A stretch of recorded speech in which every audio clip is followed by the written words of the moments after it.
सो आप सबों को जय मसीह की। Praise the Lord. Praise the Lord.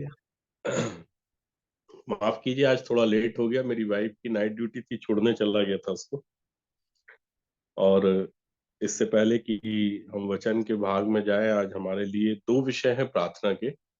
और मैंने भाई अमन को दोनों विषय बता भी दिया था कि हमें शेखर भैया के लिए भी प्रार्थना करनी है, और हमारे बीच में सुरेखा बहन, सुरेखा देवराज, जो रतलाम से जुड़ती थी, उनको कैंसर निकल गया है और वो ट्रीटमेंट के लिए अभी बड़ौदा गई हुई है।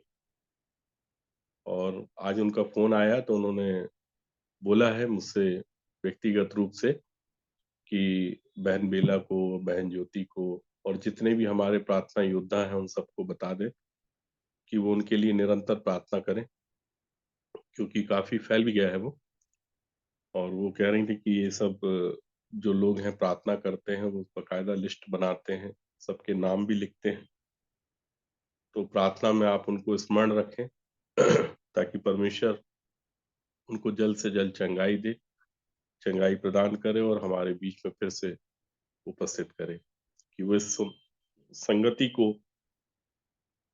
संगति का लाभ वो लेने पाए। सो मेरे प्रियो, जैसा कि आज शेखर भैया से ही मेरी बात हुई, तो शेखर भैया ने बताया है कि वो 1 तारीख को चारामा में रहेंगे, जहाँ डेविड अंकल ने भवन बनाया था प्रार्थना के लिए। और उनकी पिंटू भैया से बातचीत भी हुई है, आंटी से भी बात हुई है। और भी उनकी जो प्लानिंग है छत्तीसगढ़ को लेके, जहां जहां भी वचन को लेके जाना, सुसमाचार को सुनाना, उसके सब के लिए हम सब प्रार्थना करेंगे। सो मैं इससे पहले कि वचन के भाग में जाऊं, बहन बेला से निवेदन करूंगा कि वो हम सबकी प्रार्थना में अगुवाई करें। बेला बहन। भैया बहन का नाम क्या था? सुरेखा देवराज है। सुरेखा और देवराज। शेखर भी है जो छत्तीसगढ़ में सेवा कर रहे हैं। जी कि जी। वो अभी अकेले ही जा रहे हैं, क्योंकि कार लेके ड्राइव करते हुए सभी जगहों पे।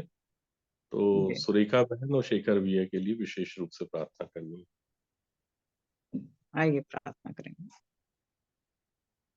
पवित्र पवित्र प्रेमी अनुग्रही, जीवते सच्चे और समर्थी परमेश्वर पिता, सारी आशीषों के दाता, अनंत जीवन के स्वामी, महाकरुणा करने वाले परमेश्वर, आपके अपरंपार अनुग्रह और प्रेम के लिए, जिसके द्वारा आपने हमसे प्रेम किया है प्यारे पिता, उसके लिए हम आपके शुक्रगुजारी करते हैं। आपके महान दया के लिए, आपके जीवित करुणा के लिए हम आपका हृदय से धन्यवाद धन्यवाद धन्यवाद करते हैं। धन्यवाद देते हैं प्यारे पिता परमेश्वर, एक बार फिर से आपके कीमती और कीमती चरणों में इसलिए झुकते हैं मेरे स्वामी, क्योंकि आपने अपने अद्भुत प्रेम को हमारे मनों में डाला है।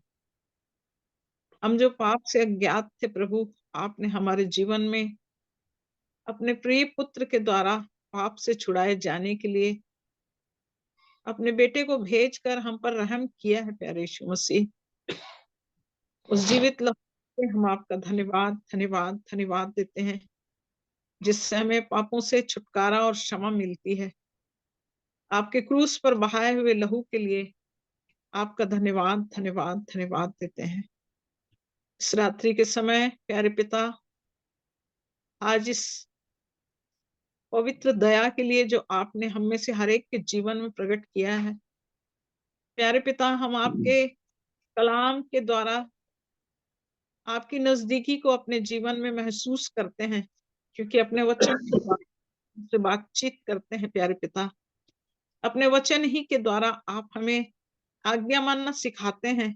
इसलिए हम पवित्र आत्मा की सहायता के लिए, जो निरंतर हमारे जीवन को आपके प्रेम में जोड़ती है प्यारे प्रभु, हमें आपके समरूप होने के लिए, आप में प्रभु समाहित होते चले जाने के लिए, प्रतिदिन आपके वचन के माध्यम से होकर हमारे जीवनों को आप नया बनाते हैं प्यारे पिता। हमें नई सृष्टि बनाकर नए जीवन में ले चलते हैं प्रभु, उसके लिए हम धन्यवाद धन्यवाद धन्यवाद देते हैं।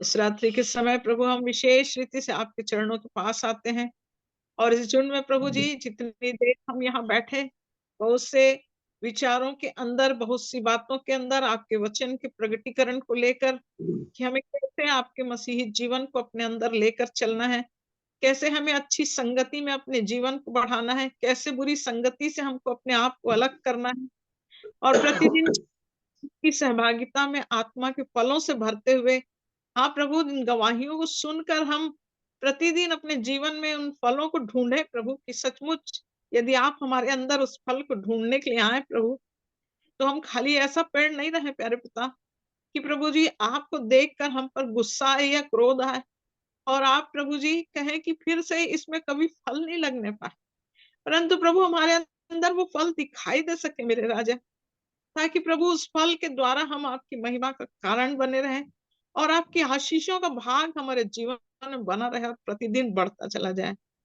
हम धन्यवाद देते हैं प्यारे प्रभु जी। इस समय हम विशेष विनती और प्रार्थना करते हैं अपने आदरणीय बड़े भाई शेखर के लिए, प्यारे पिता परमेश्वर, जिन्हें आपने अपनी महिमा के लिए चुनकर अपने राज्य की बढ़ती के लिए अपनी देह का भाग बनाकर प्रभु, उन्हें जो आपने मुख दिया है प्यारे प्रभु जी, की आपके सुसमाचार की सेवकाई को प्रभु आपकी इच्छा में होकर इस पूरे भारत देश में प्रभु आपकी उस मनसा को फैलाते चले जाने के लिए जो बोझ आपने उनके कांधे पर रखा है प्यारे पिता, यद्यपि शरीर निर्बल है प्रभु, तो भी आपकी बड़ी सहायता के द्वारा आत्मा की अगुवाई में होकर उस दशा में, शरीर की क्षीण दशा में भी आत्मा में इतना बलवंत किया है प्यारे प्रभु जी आपने, कि वो बोझ प्रभु उनके भीतर, कि जब तक वो जीवित है प्रभु आपके सुसमाचार की सेवा के लिए प्रभु अपने जीवन को वो दे करके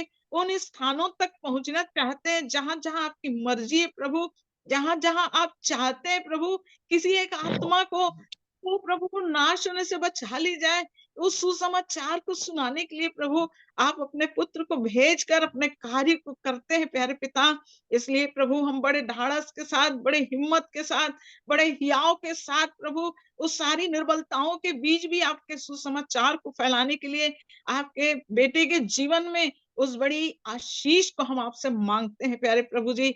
आत्मा की गहराई में आप उन्हें ले चल रहे हैं प्यारे पिता, ताकि उन अनमोल मोतियों को प्रभु जी वहां तक पहुंचा सके प्रभु, जितना आप देना चाहते हैं। इसलिए भाई को प्रभु आपकी दया के नीचे रखते हैं, पूर्ण स्वास्थ्य, पूर्ण चंगाई आपकी ओर से उनके जीवन में बनी रहे, ताकि प्रभु जिन जिन बातों में आप प्रगटीकरण देते हैं, जिन जिन बातों का आप आदेश देते हैं प्रभु, जब तक वो जीवित है प्यारे पिता, अपने जीवन के द्वारा उसको पूरा करने के लिए आपका आत्मा उनकी सहायता करते रहे प्रभु, फिजिकली, मेंटली, हाँ स्पिरिचुअली, सब बातों में प्रभु आपकी सहायता मेरे प्रिय बड़े भाई को आपके द्वारा मिलती रहे प्यारे प्रभु जी। पवित्र आत्मा सहायता करे, पवित्र आत्मा अगुवाई करे, जैसे फिलिपुस को आत्मा उठा कर ले जाता था, ऐसे ही प्रभु आपका आत्मा प्रभु आपके बेटे को उठाकर उस स्थान में पहुंचाए जहां जहां आप ले जाना चाहते हैं प्यारे प्रभु जी, ताकि आपका कार्य पूरा होने पाए प्यारे प्रभु, और इस झुंड में प्रभु आपका नाम महिमा पाए प्यारे पिता। उनका जीवन प्रभु एक आदर्श प्रभु जो आपने रखा है प्रभु, इस उम्र दराज के बावजूद आप उन्हें इस्तेमाल कर रहे हैं प्यारे पिता।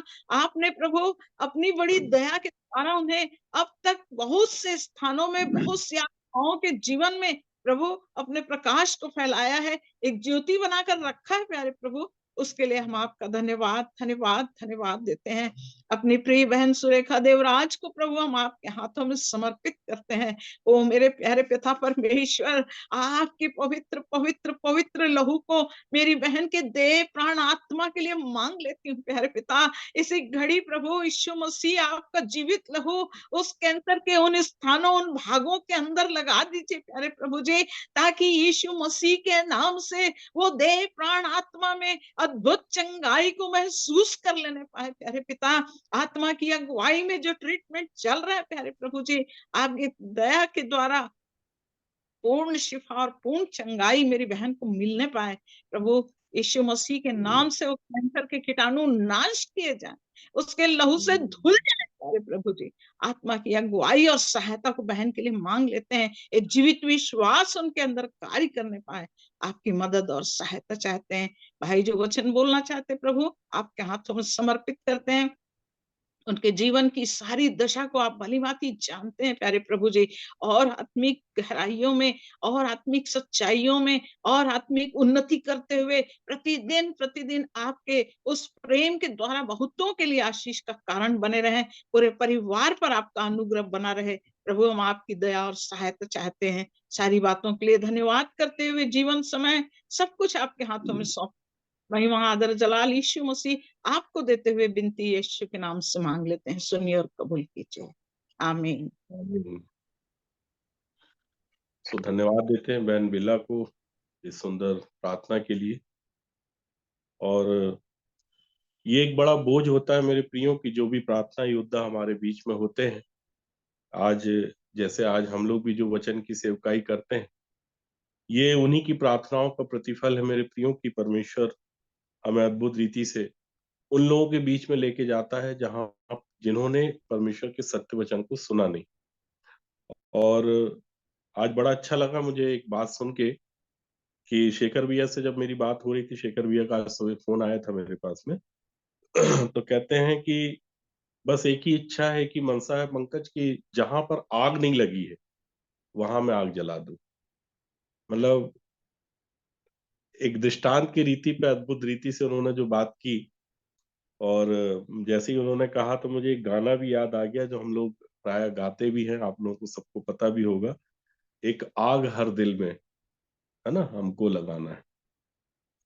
और प्रभु यीशु मसीह ने भी इस विषय को बाइबल में कहा था कि मैं चाहता हूं कि वो आग सुलग जाए। और आप सबकी प्रार्थनाओं के लिए धन्यवाद देता हूं। निरंतर सभी को प्रार्थना में याद रखें, जितने भी लोग परमेश्वर के वचन की सेवकाई करते हैं, जो भी हमारे बीच में है, जिनको परमेश्वर खड़ा कर रहा है, उन सब के लिए भी परमेश्वर से प्रार्थना करते हैं कि परमेश्वर उनको एक अच्छा स्वास्थ्य दे और अपनी महिमा के लिए इस्तेमाल करे। मुझे नहीं पता था कि आज मुझे क्या बोलना है, क्या वचन मैं रखूंगा और मैं उपस्थित हो भी पाऊंगा कि नहीं टाइमली। लेकिन बहन ने एक बात जो अभी वचन से बोली, मैं उस वचन को आपके सामने रखना चाहूंगा। तो हमारे साथ आप निकालें उत्पत्ति उसका 1 अध्याय और उसका पहला और दूसरा पद। भाई अमन पढ़ने में हमारी सहायता करेंगे। अमन भाई से इसलिए बोलता हूँ, नेटवर्क का इश्यू नहीं रहता हम लोग के साथ में, ठीक जी है जी जी। जी। उत्पत्ति 1 ना भैया?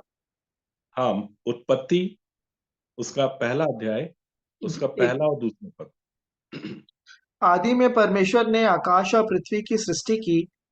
पृथ्वी बेडौल और सुनसान पड़ी थी और गहरे जल के ऊपर अंधियारा था, तथा परमेश्वर का आत्मा जल के ऊपर मंडराता था। बस देखिए यहाँ पे भेद की रीति में परमेश्वर अपने वचन के द्वारा हमें कुछ बताना और समझाना चाह रहा था। और परमेश्वर ने शुरुआत किया पहले पद से, और पहले पद और दूसरे पद में कि आदि में परमेश्वर ने आकाश और पृथ्वी की सृष्टि की। लेकिन जब दूसरे पद से बात होती है तो लिखा है पृथ्वी बेडोल और सुनसान पड़ी थी। तो जब हम ऐसा वाला पद पढ़ते हैं तो हमारे दिमाग में वो पृथ्वी आ जाती है जिसपे हम रहते हैं। ये पृथ्वी जो है बेडोल और सुनसान पड़ी थी। लेकिन आगे अगर हम उसको पढ़ते हैं तो लिखा है गहरे जल के ऊपर अंधियारा था। किसके ऊपर अंधियारा था? गहरे जल के ऊपर। गहरे जल के ऊपर, है ना। आप अमन भाई माइक खुला रखिएगा, है ना, जी भैया। माइक ओपन रखिएगा। तो पृथ्वी बेडोल और सुनसान पड़ी थी और गहरे जल के ऊपर अंधियारा था। और ये भी बोलता है तथा परमेश्वर का आत्मा जल के ऊपर मंडराता था। एक तो जल के ऊपर अंधियारा था, ठीक है, और जल भी कैसा? गहरे जल। आज भी गहरे जल के ऊपर अंधियारा है मेरे प्रियो। और परमेश्वर का आत्मा कहाँ मंडराता है? जल के गहरे ऊपर, जल के ऊपर। जी। ठीक है। अब ये जल का मतलब है क्या, इसको समझना पड़ेगा, तब हमको आगे की बात समझ में आएगी या पीछे की बात समझ में आएगी, ठीक है। जल का मतलब क्या है? क्योंकि प्रभु यीशु मसीह ने भी निकोदेमुस से कहा था यूहन्ना रचित सुसमाचार 3 अध्याय में, जैसा बहन अभी बोल रही थी, कि जब तक एक मनुष्य जल और आत्मा से ना जन्मे, पहली बात होती जल और दूसरी बात है आत्मा। तो जब तक एक मनुष्य जल और आत्मा से ना जन्मे तब तक वो स्वर्ग के राज्य में प्रवेश नहीं कर पाएगा, ठीक है। फिर अगर हम देखते हैं यूहन्ना रचित सुसमाचार उसका 15 अध्याय, उसके 3 पद में प्रभु यीशु मसीह ने कहा था कि तुम तो उस जल के द्वारा, अर्थात तुम तो उस वचन के द्वारा जो मैंने तुमसे कहा, तुम क्या होते हो? शुद्ध होते हो। तो वचन को ही जल बोला है बाइबल में। अब यहाँ ये समझना पड़ेगा कि कहाँ परमेश्वर किस चीज को कहाँ किस तरीके से कोट करवा रहा है। ठीक है, क्योंकि प्रकाशित वाक्य में जब जल की बात होती तब वहां उसका अर्थ बदल जाता है। अभी जहां जिस जल की बात हो रही है, क्योंकि जल पे ही परमेश्वर का आत्मा मंडराता है, जल अर्थात वचन। अगर ये वचन मेरे और आपके भीतर चला जाता है तो परमेश्वर का आत्मा कहाँ मंडराने लगता है? ऊपर। हमारे ऊपर। अभी ऊपर मंडराएगा, लेकिन एक समय आता है कि वो भीतर भी आता है। आमीन। जैसा यीशु मसीह ने कहा था यूहन्ना रचित सुसमाचार में चेलों से कि पवित्र आत्मा अभी तुम्हारे साथ है। ठीक है, फिर कहता तुम में होगा अर्थात इनसाइड होगा। तो साथ अर्थात विथ होता है, और में होगा अर्थात इनसाइड होगा। तो वो एक समय होता है, लेकिन सबसे पहला काम होता है वचन को हमारे भीतर लेना। अगर हमने वचन को ग्रहण कर लिया तो सर्वप्रथम परमेश्वर का आत्मा क्या होता है? मंडराने लगता है। किसके ऊपर? गहरे जल के चल ऊपर। के क्योंकि इसकी गहराई, इसकी डेप्थ, अगर वचन की डेप्थ को जानना और समझना है तो बिना पवित्र आत्मा के चश्मे से आप इसको नहीं समझ सकते। क्योंकि ऊपर ही ऊपर पढ़ना, क्योंकि जिस समय परमेश्वर अपने वचन के भेद को हमारे सामने खोलता है तब हम लोग को कभी कभी ऐसा लगता है ना कि अरे हम तो अभी तक वचन ऐसे पढ़ रहे थे, लेकिन इसका मतलब तो ये है। तो जब तक एक व्यक्ति वचन को अपने भीतर ग्रहण नहीं करता, उसका जीवन जो रहता है वो बेडोल रहता है, सुनसान रहता है। ठीक है, और गहरा जल ही है जिसके ऊपर परमेश्वर का आत्मा मंडराता है। और परमेश्वर का आत्मा इसलिए मंडराता है क्योंकि परमेश्वर जो है सबसे ज्यादा महत्व किसको देता है? अपने बड़े नाम से अधिक अपने वचन को। अगर आप भजन संहिता उसका आई थिंक 137 या 138 अध्याय है, उसके पहले ही पद में लिखा है, चाहे तो आप पढ़ लीजिए। क्रिएट करती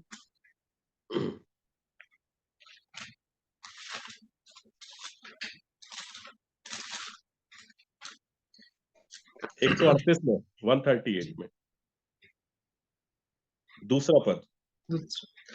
मैं तेरे पवित्र मंदिर की ओर दंडवत करूंगा और तेरी करुणा और सच्चाई के कारण तेरे नाम का धन्यवाद करूंगा, क्योंकि तूने अपने वचन को अपने बड़े नाम से अधिक महत्व दिया है। देखिए साफ लिखा हुआ है बाइबल में कि क्योंकि तूने अपने वचन को अपने बड़े नाम से अधिक महत्व दिया है। तो परमेश्वर महत्व किसको दे रहा है? परमेश्वर महत्व किसको दे रहा है? वचन को, वचन। वचन को। वचन मतलब क्या होता है? जो उन्होंने कहा। और वचन को अपन और अंदर थोड़ा सा देखने देखने और समझने का प्रयास करते हैं। जो मैं आपसे अभी कह रहा हूं, ये जो मेरे शब्द हैं, वास्तविक रूप से ये क्या है? वचन है। ठीक है, अब अगर इसी को लिपिबद्ध कर देंगे, हम लिख देंगे अर्थात लेख की रीति पे लिख देंगे, तो मेरे कहे हुए शब्द जो हैं वो राइटिंग में दिखाई देंगे आपको। मतलब आप वो सुनाई नहीं देंगे, लेकिन जो भी कुछ मैंने कहा है वो लिखावट में आपको दिखाई, मतलब पढ़ाई देकर पढ़ेंगे आप उसको, लेकिन वो शब्द तो मेरे ही हैं।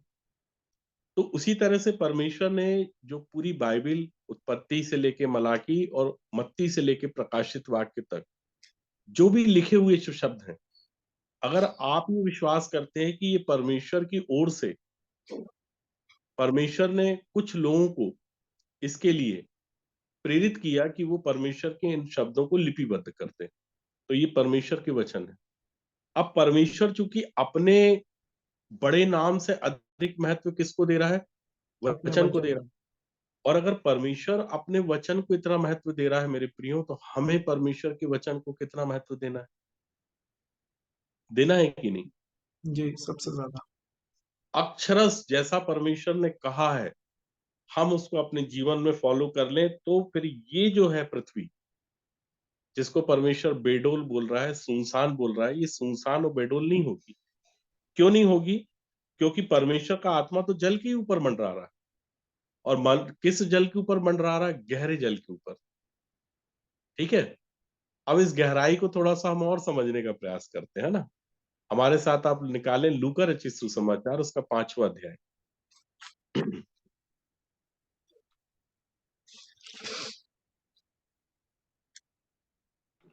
पहले पद से पढ़िए। जब भीड़ परमेश्वर का वचन सुनने के लिए उस पर गिरी पड़ती थी और वह गन्नेसरत की झील के किनारे पर खड़ा था, तो ऐसा हुआ कि उसने झील के किनारे 2 नावें लगी हुई देखीं और मछुए उन पर से उतरकर जाल धो रहे थे। उन नाव में से एक घर पर उन नाव में से एक पर, जो शमौन की थी, चढ़कर उसने उससे विनती की कि किनारे से थोड़ा हटा ले चले। तब वह बैठकर लोगों को नाव पर से उपदेश देने लगा। जब वह बातें काफी कर आइए। चुका तो शमौन से कहा, गहरे में ले चल और मछलियां पकड़ने के लिए अपने जाल डालो। कहाँ बोला? गहरे में ले चल। तो गहरी में ले जाएगा। अब आप बताइए कि कोई भी मछुआरा जो जाल फेंकता होगा, क्या वो उथले में फेंकता होगा क्या? भाई उथले में जो लोग भी करते हैं मछली या फिशिंग करते हैं, वो लोग या तो लमडोर से या फिर डगेन से, लमडोर से भी नहीं, डगेन से मछली मारते हैं।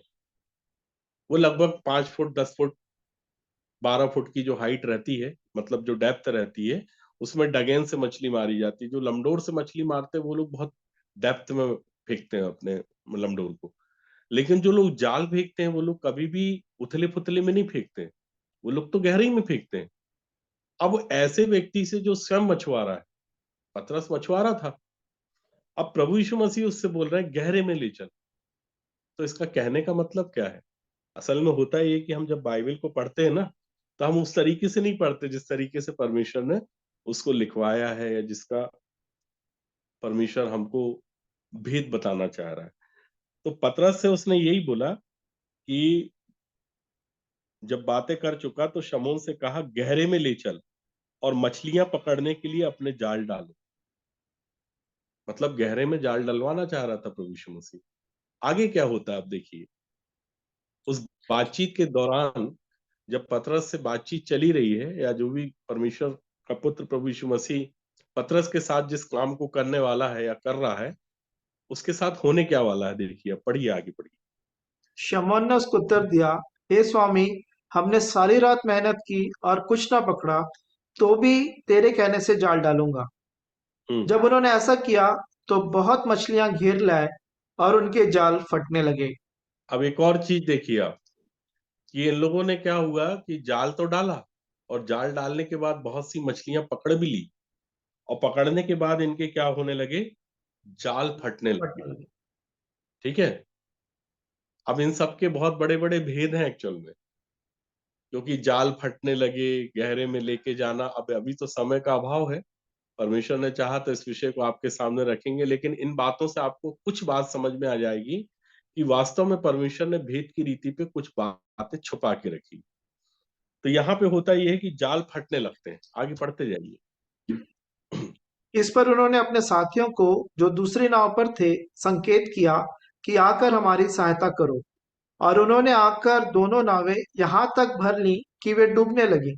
अब नाव भी डूबने लगी है ना। पहली बात तो ये हो गई कि जाल गहरे में डलवाने की बात हो रही है। दूसरी बात यह है कि जाल में मछलियां तो पकड़ी गई, लेकिन जाल क्या होने लगे? फटने लगे।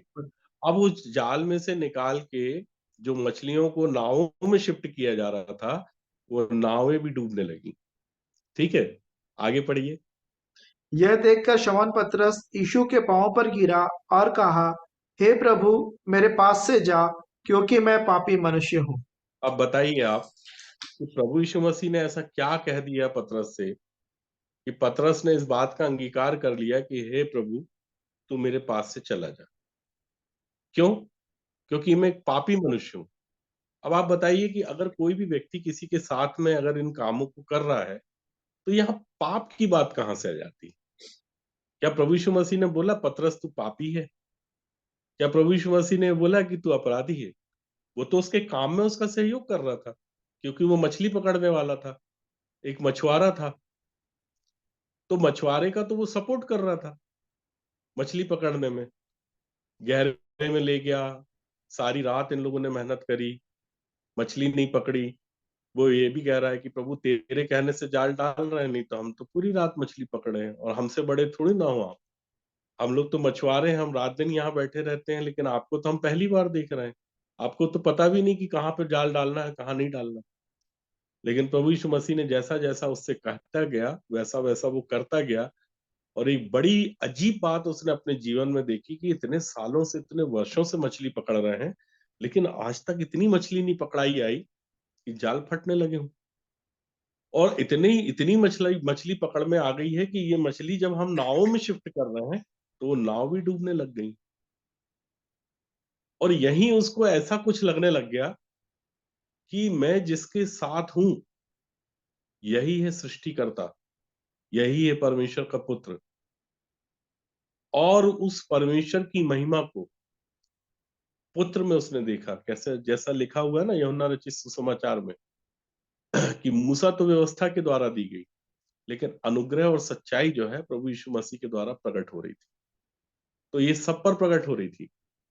अकेला ऐसा नहीं था कि पतरस था, बहुत से लोग थे जिन्होंने इस बात का अंगीकार किया, छाती पीट के इस बात का अंगीकार किया कि हे परमेश्वर मुझ पापी पर दया कर दे।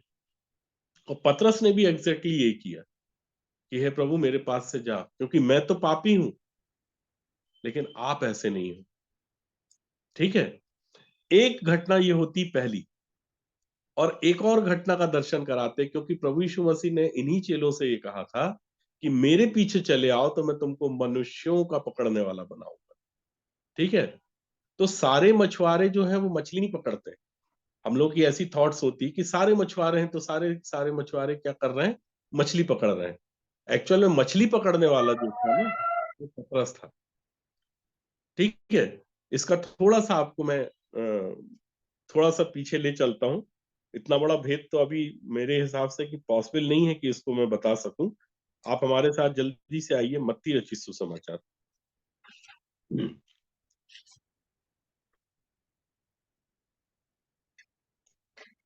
और उसका चौथा अध्याय, उसके 18 पद से पढ़िएगा।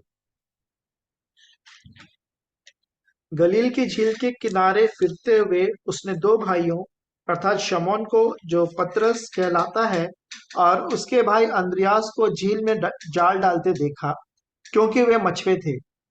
यीशु तो ने उनसे पतरस पतरस और अंद्रयास क्या कर रहे थे झील में? जाल डाल। झील में जाल डाल रहे थे, है ना? तो झील में जाल डालते किसको देखा उसने? पतरस को और अंद्रयास को। ठीक है, क्योंकि वे मछुए थे, लिखा है। आगे पढ़िए 19 पद से। यीशु ने उनसे कहा, मेरे पीछे चले आओ, तो मैं तुमको मनुष्यों के पकड़ने वाले बनाऊंगा। वे तुरंत जालों को छोड़कर उसके पीछे हो लिए। अब इसको ध्यान से समझिएगा आप, है ना? मैं आपके सामने इस विषय को इसलिए पढ़वा रहा हूँ कि पढ़ा तो आप लोगों ने भी निश्चित रूप से कई बार होगा, लेकिन जिन बातों को पकड़ना होगा शायद उनको नहीं पकड़ा होगा। तो पतरस और अंद्रयास जाल को डाल रहे थे और प्रभु यीशु मसीह ने पर्टिकुलर इन्हीं दोनों लोगों से कहा कि मेरे पीछे चले आओ तो मैं तुमको मनुष्यों को पकड़ने वाला बनाऊंगा। ठीक है, तो वे तुरंत जालों को छोड़कर उसके पीछे हो लिए। आगे पढ़िए। वहां से आगे बढ़कर यीशु ने और दो भाइयों अर्थात जब्दी के पुत्र याकूब और उसके भाई यूहन्ना को देखा। वे अपने पिता जब्दी के साथ नाव पर अपने जालों को सुधार रहे थे। उसने उन्हें भी बुलाया। अच्छा, अब बताइए यूहन्ना जो है वो क्या कर रहा है?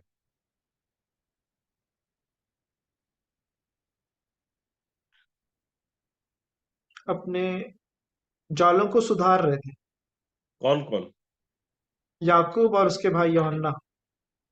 देखिए, एक का काम है जालों को सुधारना और दूसरे का काम है मछली को पकड़ना। और मछली को पकड़ने के लिए वो जालों को डाल रहे हैं। पतरस और अंद्रयास का जो काम है वो मछली पकड़ने का है, और याकूब का काम है और यूहन्ना का काम है जालों को रिपेयर करने का, सुधारने का।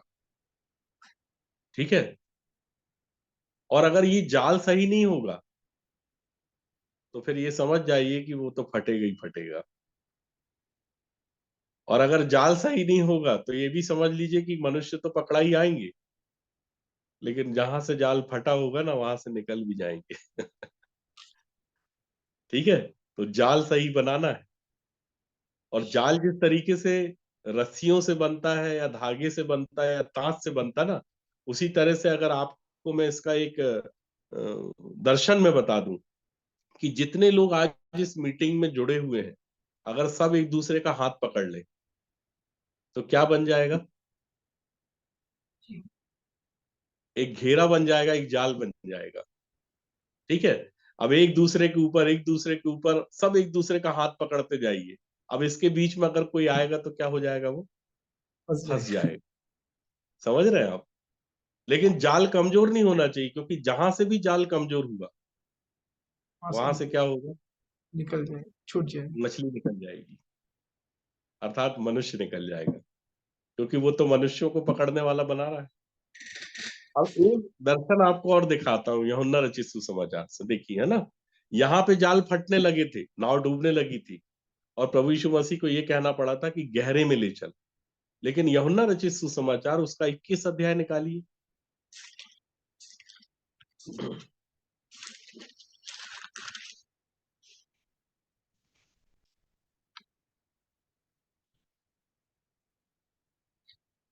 चौथे पद से पढ़िए, बल्कि आप पहले पद से ही पढ़ दीजिए।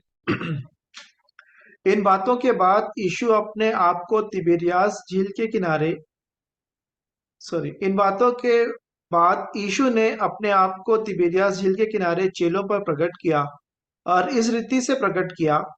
शमौन पतरस और थोमा जो दिदुमुस कहलाता है और गलील के काना नगर का नतनेल और जब्दी के पुत्र और उसके चेलों में से दो और जन इकट्ठे थे। शमौन पतरस ने उनसे कहा, मैं मछली पकड़ने जा रहा हूँ। उन्होंने उससे कहा, हम भी तेरे साथ चलते हैं। अतः वे निकलकर नाव पर चढ़े, परंतु उस रात कुछ ना पकड़ा। भोर होते ही यीशु किनारे पर आ खड़ा हुआ, तो भी चेलों ने नहीं पहचाना कि वह यीशु है। तब यीशु ने उनसे कहा, हे बालकों, क्या तुम्हारे पास कुछ मछलियां हैं? उन्होंने उत्तर दिया, नहीं। उसने उनसे कहा, नाव की दाहिनी ओर जाल डालो तो पाओगे। अतः उन्होंने जाल डाला और अब मछलियों की बहुतायत के कारण उसे खींच ना सके। तब उस चेले ने जिससे यीशु प्रेम रखता था पतरस तब उस चेले ने जिससे यीशु प्रेम रखता था पतरस से कहा, यह तो प्रभु है। शमौन पतरस ने यह सुनकर कि वह प्रभु है, कमर में अंगरखा कस लिया, क्योंकि वह नंगा था, और झील में कूद पड़ा।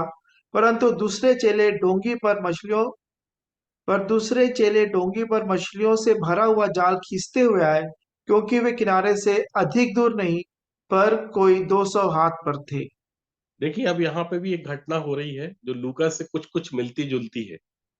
ठीक है, वहां पे थोड़ा अलग रीति से बताया था और यहाँ अलग रीति से बताया कि वहां पे भी पतरस मछली पकड़ रहा था, और यहाँ भी पतरस जो है प्रभु यीशु मसीह के स्वर्गारोहण के बाद इस बात को चेलों से कहता है कि भाई मैं तो जा रहा हूँ मछली पकड़ने के लिए। तो बोलते हैं कि तुम अकेले क्यों जाओगे, हम भी चलते ना तुम्हारे साथ में, है ना।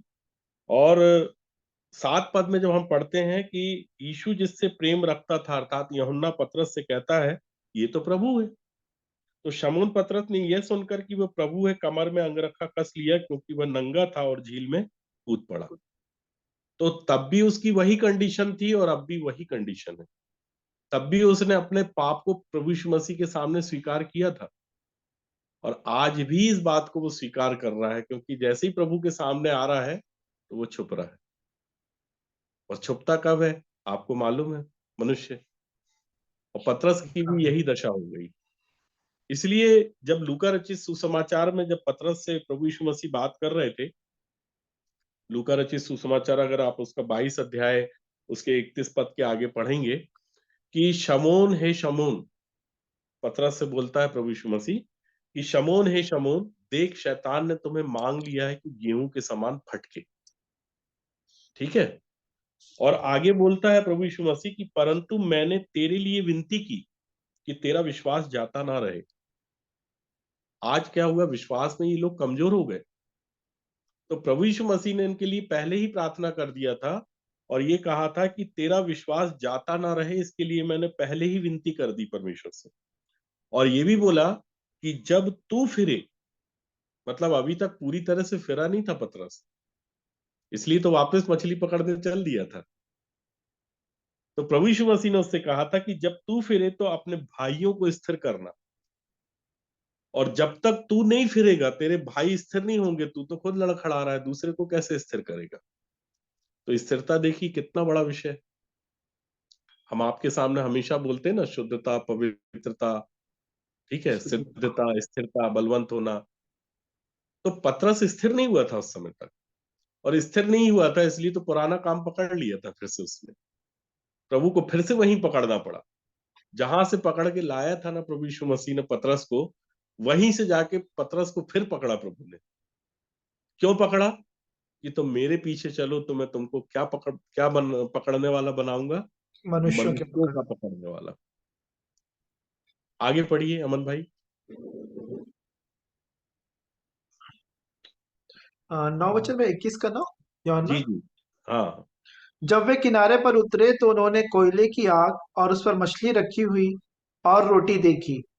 अभी देखिए ईश्वर मछली लाए नहीं है इन लोगों ने, अभी मछली तो पकड़ी नहीं है, लेकिन जो किनारे पे आए हैं मछली पकड़ते हुए, तो देख रहे हैं कि यहाँ किनारे पे तो कोयले की आग और उस पर मछली रखी हुई है, कहाँ से आ गई मछली। यही सब बड़े भेद है मेरे प्रियो, जिनको हमें जानना और समझना है। ठीक है, लेकिन आज तो मैं थोड़ा ही बहुत बता पाऊंगा आप लोगों को, लेकिन मैं चाहूंगा कि आने वाले समय में इसको हम लोग कंटिन्यू करेंगे। लेकिन जल्दी जल्दी थोड़ा आगे का क्वेश्चन पढ़ लें, वो बात मेरे को आपको पकड़वाना, उसको पकड़वाना चाह रहा हूँ। पढ़िए। यीशु ने उनसे कहा, जो मछलियां तुमने अभी पकड़ी हैं उनमें से कुछ लाओ। अब यीशु मसीह कह रहा है कि जो मछलियां तुमने अभी पकड़ी हैं, अभी, ठीक है, उनमें से कुछ लाओ। तो शमौन और मेरे पतरस ने प्रियो, हम लोग क्या होता है, सॉरी। हम लोग क्या होता है कि ना, पुरानी वाली मछलियों को गिनाते रहते हैं प्रभु को, कि देखिए वो आ गया विश्वास में, ये आ गया विश्वास में, फलाना आ गया। ये सब पुरानी बातें। अभी अभी क्या है तुम्हारे पास? अभी जो पकड़ी ना उसको लाओ। पहले वाली को तो भूंज ही रहा हूं मैं ऑलरेडी। अभी वाली कहाँ है? फ्रेश वाली चाहिए मुझे। ऐसा तो नहीं कि बस तुम पुराने वालों में खुश हो रहे हो। आज आप देखिए परमेश्वर के जितने भी दास लोग हैं, परमेश्वर के लोग हैं, आज भी इतनी मेहनत और मशक्कत क्यों कर रहे हैं? क्योंकि वो इन बातों को जानते हैं, इन भेदों को जानते हैं। कि प्रभु बोलेगा, अगर आज खड़ा होगा तो बोलेगा अभी वाले बताओ, अभी वाले, ये अमन, ज्योति बहन, ये सब, ये बोल तो पुराने वाले हैं, ठीक है, ये बेला बहन, ये सब पुराने वाले। और फिर एक बात और मैं बता दूं, कि जब ज्योति बहन के सामने खड़ा होगा तो ज्योति बहन से बोलेगा अभी अभी जो पकड़ी है वो लाओ। मछली का बहुत गहरा अर्थ है मेरे प्रियो, ठीक है।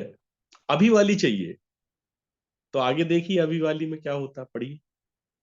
तो शमौन पतरस ने डोंगी पर चढ़कर 153 बड़ी मछलियों से भरा हुआ जाल किनारे पर खींचा, और इतनी मछलियां होने पर भी जाल ना फटा।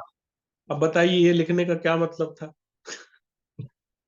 मजबूत अगर जाल ये था। लिखा है तो इसका कोई कारण होगा ना, क्योंकि पुराने समय में अगर हमने पढ़ा तो लूका रचित सुसमाचार 5 अध्याय में लिखा कि जाल फटने फट लगे। लेकिन अभी लिखा है कि 153 बड़ी मछलियां। बड़ी मछली, समझ रहे हैं आप?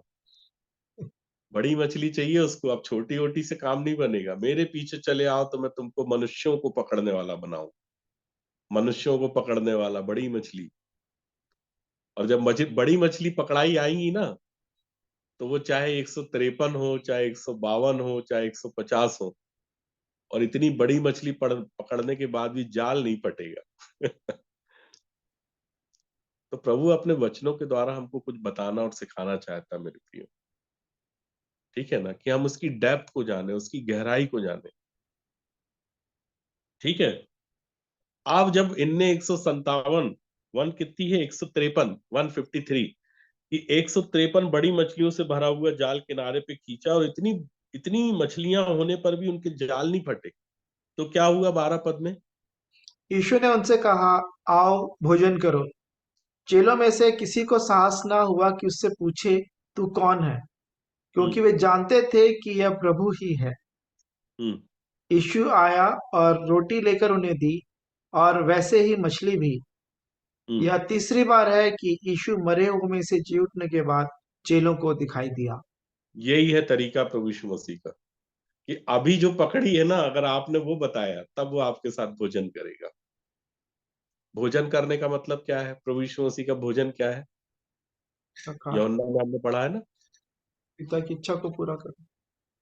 इच्छा और उसका काम, परमेश्वर की इच्छा और परमेश्वर के काम को पूरा करना। और वो कब होगा? जब बड़ी मछली आप पकड़ के लाएंगे, तब वो आपके साथ भोजन करेगा। समझ रहे हैं मेरे प्रियो? और ये तब होगा मेरे प्रियो जब आपके खुद के भीतर वचन होगा। अगर मेरे और आपके भीतर वचन नहीं होगा तो एक व्यक्ति को आप कब तक पुराना परोसते रहेंगे? इसलिए आपने देखा होगा बहुत से लोगों के पास लोग आते हैं जाते हैं, क्योंकि वही बात है कि अब 1 साल 1.5 साल बाद उनके पास वही पुराना वाला मैसेज। तो एक व्यक्ति सुनता है, फिर बोलता है कि अरे ये तो वही पुराना वाला मैसेज है जो दे रहे हैं।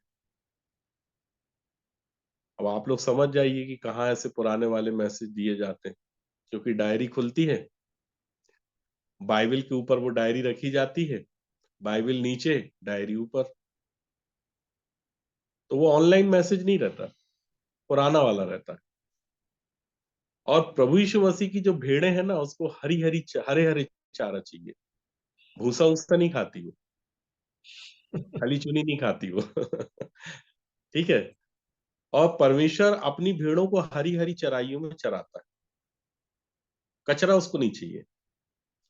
और हरा चारा कैसे मिलता है? प्रभु यीशु मसीह ने बताया था यूहन्ना रचित सुसमाचार 10 अध्याय में, कि वो भीतर बाहर आया जाया करेगा।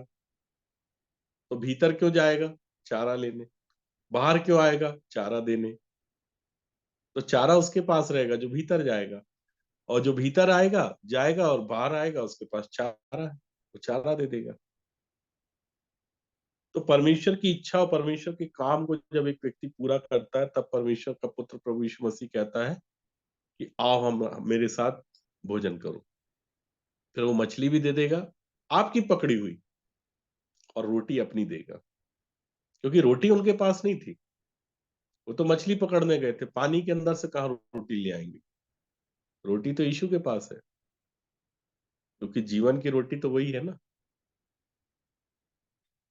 सो मेरे प्रियो, 9:20 हो चुके हैं, और परमेश्वर का वचन जैसा कहता है कि परमेश्वर का आत्मा जो है वो जल के ऊपर मंडराता है। और यही बात अगर हम देखें तो यूहन्ना ने भी अपनी पत्री में बताया था, पहला यूहन्ना की पत्री 5 अध्याय में, कि यही है वह जो पानी और लहू के द्वारा आया था, अर्थात यीशु मसीह। वह न केवल पानी के द्वारा वरन पानी और लहू दोनों के द्वारा आया था। तो पानी के द्वारा आया था, पानी अर्थात जल के द्वारा आया था। ठीक है। जल अर्थात वचन के द्वारा आया था। क्योंकि जब जिब्राइल सरदूत मरियम के पास आया था बातचीत करने के लिए, तो लूका रचित सुसमाचार में भी मरियम ने स्वयं बोल दिया था जिब्राइल सरदूत से कि परमेश्वर के वचन के अनुसार ऐसा ही। क्योंकि परमेश्वर का जो वचन है, जो परमेश्वर की ओर से होता है, वो प्रभाव रहित नहीं होता, वो प्रभाव सहित होता है। ठीक है। और मरियम ने ये भी कहा था कि देख मैं प्रभु की दासी हूं, मुझे तेरे वचन के अनुसार। तो जो वचन परमेश्वर ने कहा है, अगर उसको हम एक्सेप्ट कर लेते हैं, ग्रहण कर लेते हैं, तो परमेश्वर का आत्मा निश्चित रूप से हमारे ऊपर मंडराएगा। सो मेरे प्रियो, परमेश्वर अपने इन वचनों के द्वारा हम सबों को आशीषित करे। आगे आने वाले दिनों में हम ये भी देखेंगे कि यूहन्ना रचित सुसमाचार में कई लोग इस प्रश्न को करते हैं, इसलिए इस विषय को आप लोगों के सामने रखूंगा कि 3 बार प्रभु यीशु मसीह ने बोला था, पतरस से पूछा था कि क्या तू मुझसे प्रीति रखता है? पहली बार में बोल दिया पतरस ने, हाँ प्रभु रखता हूँ। दूसरी बार में भी बोल दिया, हाँ रखता हूँ। फिर तीसरी बार में खुद को टटोला उसने, कि ऐसा तो नहीं कि मैं कुछ गलत बोल रहा हूँ और प्रभु मुझसे बार बार एक ही प्रश्न पूछ रहे हैं कि क्या तू मुझसे प्रीति रखता है? तो उसने कहा, पतरस का उत्तर ये नहीं था आपकी बात। कि हाँ मैं रखता हूं। पतरस ने बड़ा डिफरेंट उत्तर दिया। और क्या बोला उसने? हे किसको प्रभु, याद है? तू तू तो सब कुछ जानता है। हाँ, उसने ये बोला कि हे प्रभु, मैं तो कुछ नहीं जानता हूं कि मैं प्रीति रखता हूं कि नहीं रखता हूं, लेकिन प्रभु तुझसे तो कुछ भी नहीं छिपा है ना, क्योंकि तू तो सब कुछ जानता है, तू ये जानता है कि मैं तुझसे प्रीति रखता हूं। तब यीशु ने उससे कहा कि मेरी भीड़ों को चरा। क्योंकि प्रभु जानता था, असल में हो ही रहा था कि पतरस के साथ जितनी भी बार पतरस कोई बात बोलता था, तो प्रभु यीशु मसीह सिरे से उसकी बात को खारिज कर देते थे।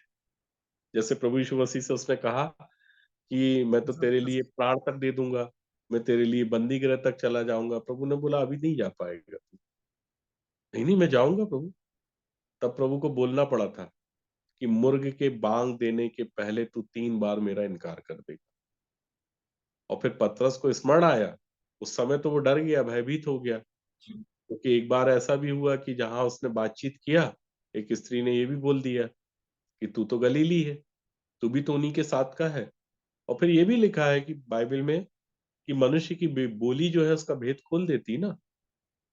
भाई अगर कोई छत्तीसगढ़ से अगर मान लीजिए इंदौर आएगा, तो वो अपनी भाषा को कैसे छुपा लेगा? उसकी भाषा से पहचाना जाएगा ना वो कि छत्तीसगढ़ का है, बिहार का है, यूपी का है। उसी तरह से उसकी भाषा ने पकड़वा दिया था उसको। तो उसने इनकार कर दिया था, नहीं नहीं मैं नहीं हूं। इसलिए प्रभु आज ये देखना चाह रहा था, पतरस को जानना समझना चाह रहा था, टटोलना चाह रहा था कि पतरस आज भी प्रभु को कुछ जानता है कि नहीं जानता, समझता है कि नहीं, कि आज भी वो अपने मैं का इनकार करा है कि नहीं करा। तब तीसरी बार में पतरस ने इस बात को कह दिया था कि प्रभु तू तो सब कुछ जानता है। क्यों जानता है मालूम है उसका कारण? आज चाहे मैं हूं, चाहे मधुसूदन भाई हूं, है ना, या ललित भाइयों कोई भी हो, हमारे भीतर क्या चल रहा है परमेश्वर को पता है। क्यों पता है? उसका कारण मालूम है आपको? जल्दी से हमारे हमारे साथ आप एक वचन निकालें। यूहन्ना रचित सुसमाचार,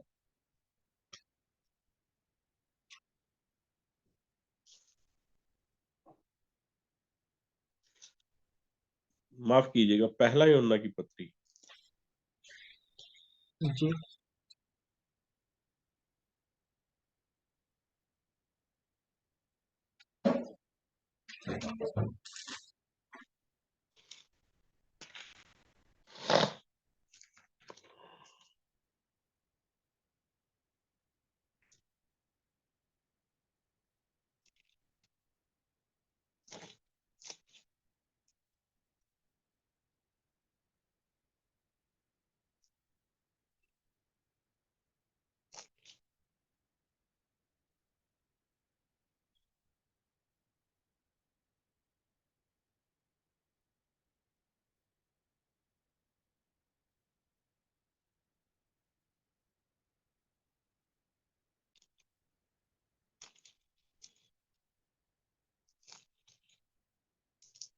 कौन सा ये? उसमें ये लिखा हुआ है कि परमेश्वर हमारे मन को जानता है। वो मुझे मिल नहीं रहा है वो वचन, एग्जैक्टली वो पद नहीं मिल रहा है, लेकिन वो है यूहन्ना की पत्री में।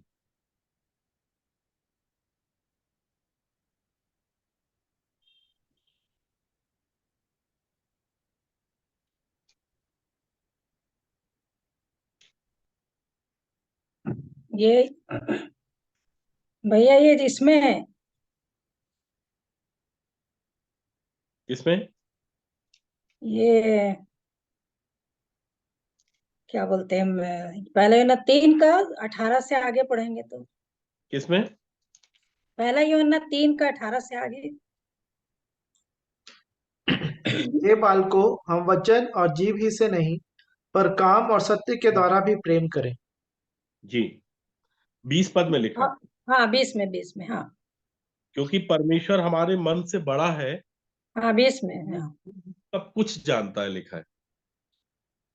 ठीक है। और प्रभु यीशु मसीह भी इस बात को जानता था, लेकिन वो पतरस से इस बात का अंगीकार करवाना चाह रहा था कि अभी भी तुम्हारे अंदर कोई बात ऐसी है कि जो मैं नहीं जानता हूं। क्योंकि पतरस को तो हमेशा ही ऐसा लगता था ना कि वो ज्यादा जानता है, प्रभु यीशु मसीह कम जानता है। और आज भी मनुष्य को ऐसा लगता है कि मुझे ज्यादा पता है। और ऐसा एक उदाहरण नहीं है, बाइबल में अनेक उदाहरण है।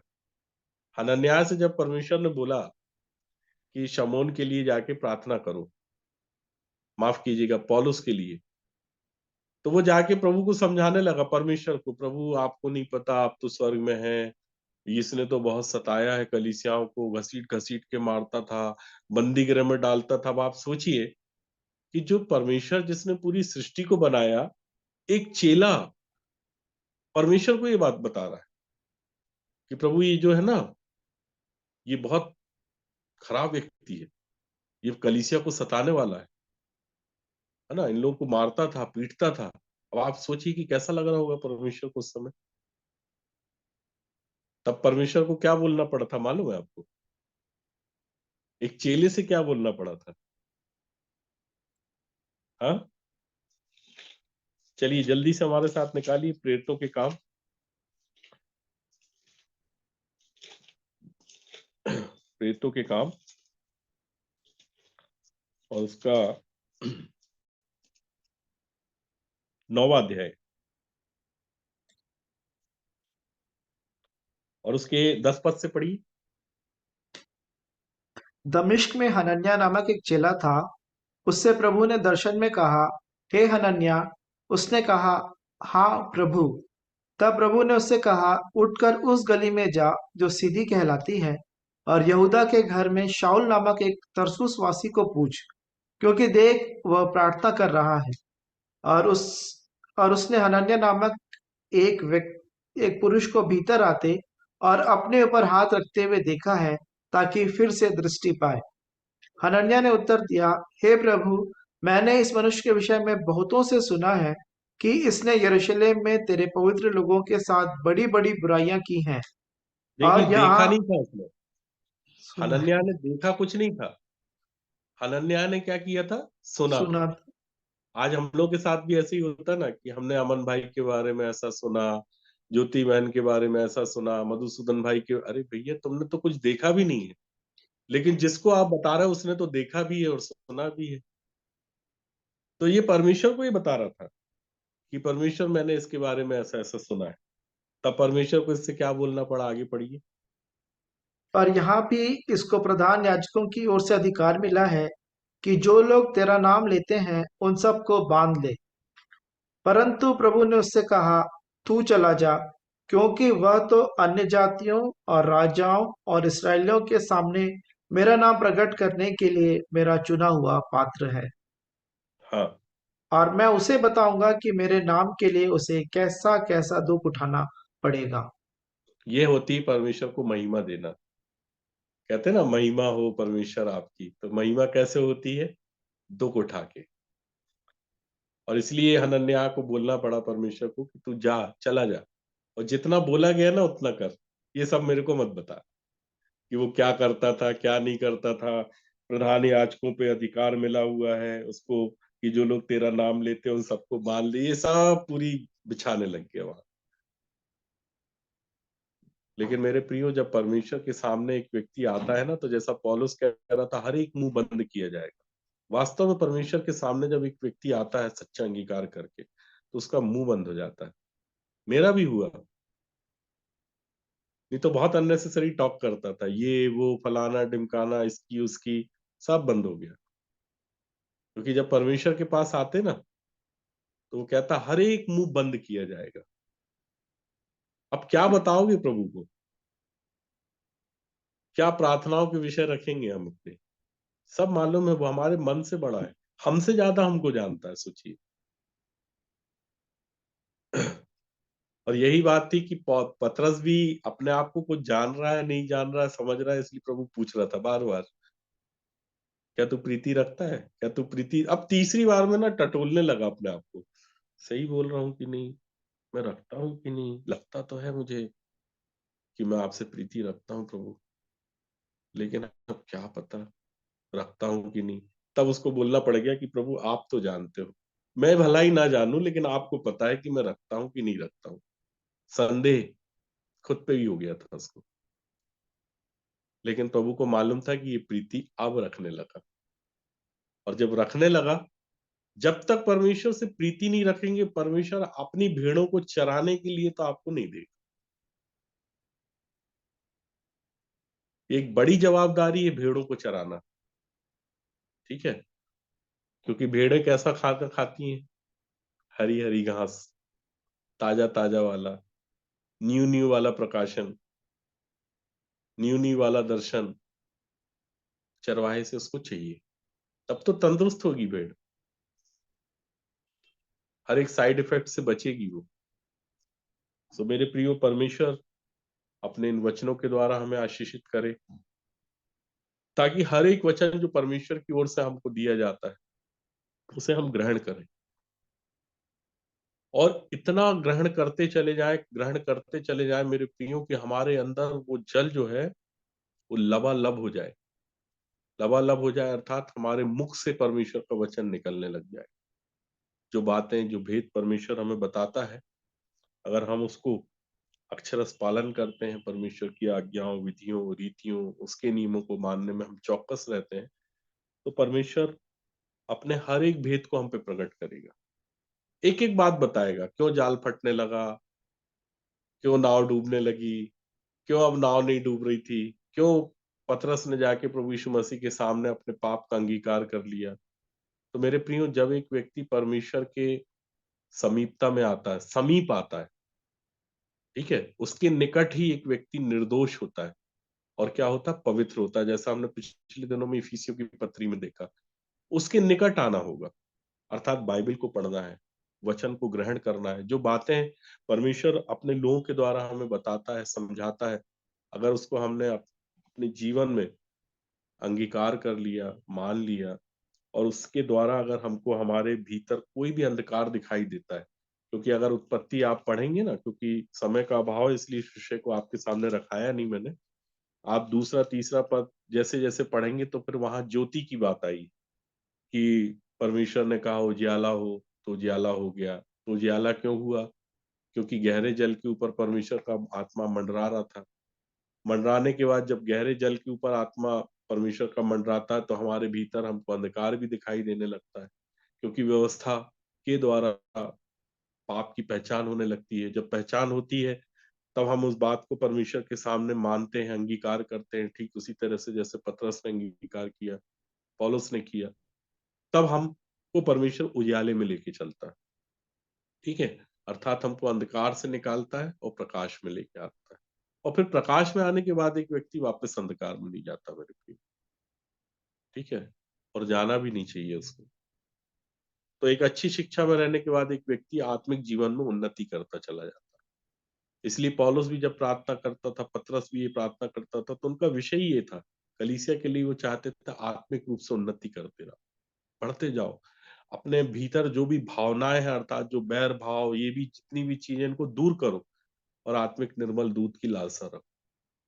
सो मेरे प्रियो, परमेश्वर अपने इन वचनों के द्वारा हम सबों को आशीषित करे। और मैंने भाई अमन को बताया है, आज हमारी बातचीत हो चुकी है, कि मैं कल आशीष भाई से रिक्वेस्ट करूंगा कि कल और परसों, वो बोले थे जैसे कि 2 दिन में आप लोगों को दे सकता हूँ, इस वर्ष का अंतिम जो महीना है दिसंबर का, उसके बाद वो व्यस्त भी हो जाएंगे, फिर जनवरी में हम उनका थोड़ा समय और चुराएंगे। तो मैं चाह रहा था कि इन 2 दिनों में हम लोग कुछ जानेंगे, समझेंगे, किसी का कोई प्रश्न हो वो पूछ भी सकते हैं उनसे, और परमेश्वर अपने वचन के द्वारा जो भी उनके मुख से हमें बताए, समझाए, हम उसको अपने जीवन में पालन करने वाले हो सके और आत्मिक रूप से उन्नति करने पाए। सो आगे का भाग मैं भाई अमन को दूंगा, और अमन भाई से रिक्वेस्ट करूंगा कि वो प्रार्थना में हमारी अगुवाई करें। आइए हम प्रार्थना करेंगे। प्रेमी, दयालु, अनुग्रहकारी, विलंब से कोप करने वाले, अति करुणामय पिता परमेश्वर, राजाओं के राजा, प्रभुओं के प्रभु, हमारे उद्धारकर्ता प्रभु यीशु मसीह के पवित्र और मीठे नाम से आपके अनुग्रह के सिंहासन के सन्मुख आते हैं प्रभु जी। हाँ प्रभु जी, आप ही हैं जो अनादि काल से अनंत काल तक धन्य है प्रभु जी। आप अद्भुत युक्ति करने वाले पिता परमेश्वर है प्रभु जी। आप ही प्रभु जी, अद्भुत, आपके हर एक बातों में भेद है प्रभु जी। हाँ प्रभु जी, आपके आहा, परमेश्वर का धन और बुद्धि और ज्ञान क्या ही गंभीर है, आपके विचार कैसे अथाह और आपके मार्ग कैसे अगम्य है प्रभु जी। और उन्हीं बातों को प्रभु जी अपनी आत्मा के द्वारा आप प्रभु जी अपने लोगों में से होकर, प्रभु जी अपने जनों से होकर आप हम पे प्रकट करते हैं, इसलिए आपका धन्यवाद देते हैं। आप प्रभु जी, जबकि इस वचन को आज हमने जानने पाए प्रभु जी कि कैसे गहरे जल के ऊपर प्रभु जी आपका आत्मा मंडराता है। दया करें, अनुग्रह करें कि सच में आपके वचन की गहराई में हम सभी जाने पाए प्रभु जी। इस वचन को जिसको आपने अपने नाम से भी अधिक महत्व दिया है प्रभु जी। आपका आपने लिखा कुलुस्सियों 3:16 में कि प्रभु के वचन को अपने हृदय में, मसीह के वचन को अपने हृदय में अधिकाई से बसने दो। सच में प्रभु जी आपका वचन हमारे हृदय की गहराइयों में प्रभु जी आने पाए। आपका वचन जो हमारे पाँव के लिए दीपक और मार्ग के लिए उजाला है, सच में वो कार्य करने पाए प्रभु जी, ताकि हमारे जीवन के हर एक अंधेरे भाग प्रभु जी आपके द्वारा प्रकाशित होने पाए प्रभु जी। किसी भी रीति से, जैसा कि यूहन्ना में लिखा है कि जिनके काम बुरे होते हैं, जब रोशनी पड़ती है तो उससे वो भागने का भी प्रयास करते हैं। हाँ प्रभु जी, आप हम पर दया करें, हम भागे ना क्योंकि हमारे काम बुरे हैं, लेकिन प्रभु जी उनको मान के प्रभु जी यीशु के लहू से धो के शुद्ध और पवित्र होके प्रभु जी, आप प्रभु जी आपके उस ज्योति में आने पाए प्रभु जी। और वो ज्योति हमारे द्वारा दूसरों तक भी पहुंचने पाए प्रभु जी। जो मछली पकड़ने से प्रभु जी आपने मनुष्यों के पकड़ने वाला बनाया प्रभु जी, आप प्रभु जी अपने चेलों को दया करें, अनुग्रह करें कि हम भी प्रभु जी बड़ी विश्वास योग्यता के साथ जो जो जिम्मेदारियां आपने हमको दी हैं प्रभु जी। आपने कहा कि मैं जगत के अंत तक तुम्हारे साथ हूँ और तुम जाओ और लोगों को मेरा चेला बनाओ, मेरी आज्ञा मानना सिखाओ। हाँ प्रभु जी, मछलियां पकड़ने में प्रभु जी मेरी और हर एक प्रियो की आप सहायता और मदद करें, क्योंकि आप चाहते हैं आज के दिन की रिपोर्ट चाहते हैं प्रभु जी। आज का दिन, आज के समय का क्या है, दया करें, अनुग्रह करें प्रभु जी कि प्रतिदिन के जीवन में आपकी संगति में, आपकी बातों में बढ़ते जाने में, आपकी इच्छा को जानकर उसे पूरा करने में आप प्रभु जी मेरी और हर एक प्रियो की आप सहायता और मदद करें। एक बार फिर से अपने जीवनों को आप ही के हाथों में समर्पित करते हैं प्रभु जी। हर एक जन जो जुड़े हैं, जो रिकॉर्डिंग्स को सुनेंगे, आपकी दया अनुग्रह हर एक के जीवनों में चाहते हैं। अपनी आत्मा के द्वारा हम सबकी सहायता मदद करें, होने दे कि ये वचन अच्छी भूमि के समान हमारे हृदयों में वो जो स्थान पाने पाए, गहराई से जाकर प्रभु जी धीरज के साथ फलवंत होने पाए, 30 गुना, 60 गुना और 100 गुना फल हमारे जीवन में वचनों के द्वारा लगने पाए। ऐसी दया और अनुग्रह चाहता हूँ प्रभु जी। मैं फिर से शेखर मामू के लिए और सुरेखा आंटी के लिए प्रभु जी हम प्रार्थना करते हैं, और भी जितने प्रिय जो शारीरिक तौर पे अस्वस्थ हैं या जिनकी विभिन्न प्रकार की आवश्यकताएं हैं, मोहरत अंकल उनके पूरे परिवार के लिए भी सुरक्षा के लिए हम आपसे प्रार्थना करते हैं। आप दया करें, आप अनुग्रह करें। कल की और परसों की मीटिंग के लिए भी आपसे हम प्रार्थना करते हैं प्रभु जी, जब आपके जन हमारे मध्य आने पर हैं प्रभु जी। हाँ प्रभु जी, हर एक बातों में लोगों को जुड़ने में और उनको भी प्रभु जी हर एक बातों में आप सहायता करें, जैसा प्रतिदिन हमारी सहायता करते हैं कि हम सबों के जीवन में आत्मिक उन्नति होने पाए। हमारे जीवन दिन प्रतिदिन प्रभु जी आपके उस तेजस्वी रूप में अंश अंश करके ही सही बदलने पाए प्रभु जी। मसीह यीशु के स्वभाव में बनते जाने में, मसीह यीशु का रूप पूरे पूर्ण तौर पर रूप बनने में मेरी और हर एक प्रियो की आप सहायता मदद करें। तो फिर से पंकज भैया के जीवन के लिए धन्यवाद देते हैं, उनके परिवार घराने को भी आपके हाथों में सौंपते हुए और दुआ उद्धार करता प्रभु यीशु मसीह के पवित्र और मीठे नाम से मांग लेते हैं, आमीन।